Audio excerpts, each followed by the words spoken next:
Okay, so Michael, I get this question a lot, and so I'm just going to pose it to you the way I hear it.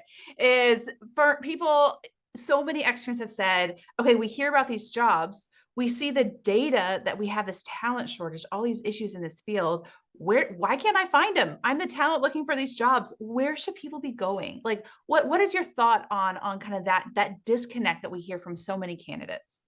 Yeah, it's a great question. There are challenges there, right? Because I still think there are some firms that, regardless of how we present a candidate, are looking for some years of experience in the business. And we may never convince those particular firms to think differently. But I do think there's this growing number of firms that we're engaging with that are open to people that are serious about the business, that are taking time even out of their normal professional lives, which might be in a different discipline and a different focus, to learn more about wealth management, that are open to hiring these types of professionals. And I think you can find them a few different ways. One way, Hannah, might be engaging with a firm like ours, right? That is specific to wealth management recruiting, that has ties into a lot of independent practices that might be thinking outside the box, that don't have these hard requirements. One thing that I've noticed is, the larger financial institutions and wealth management firms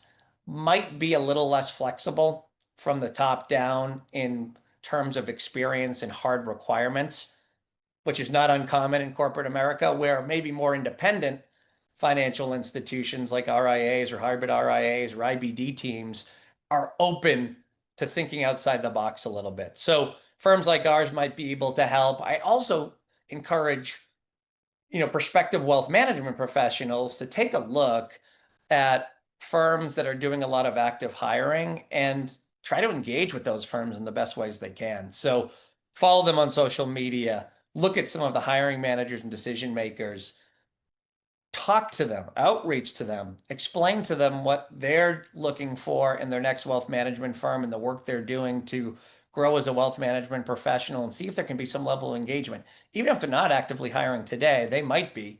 And making an impression and having real discussions with people that are in charge of some of these hiring decisions at these firms can go a long way in differentiating yourselves from other candidates who are just applying sometimes at random and not building these personal relationships. So those are some of the things I suggest that wealth management professionals or aspiring wealth management professionals should do in order to align themselves with the right career opportunities. One of the things I have a lot of conversations with those firm owners and folks who are, looking to hire talent. And one of the things I've heard repeatedly is I saw how they were talking to me, and all I could think of was that's how they're going to engage with the clients, and I want that on my team. I've heard that multiple times just in the past couple months. So just knowing that when you're reaching out to these folks, like that's your audition. They really are viewing this as like, hey, if you're going to be this professional, if you're going to follow up with me in this way, like that's how I want my clients to be treated. And so that is a huge in for firms.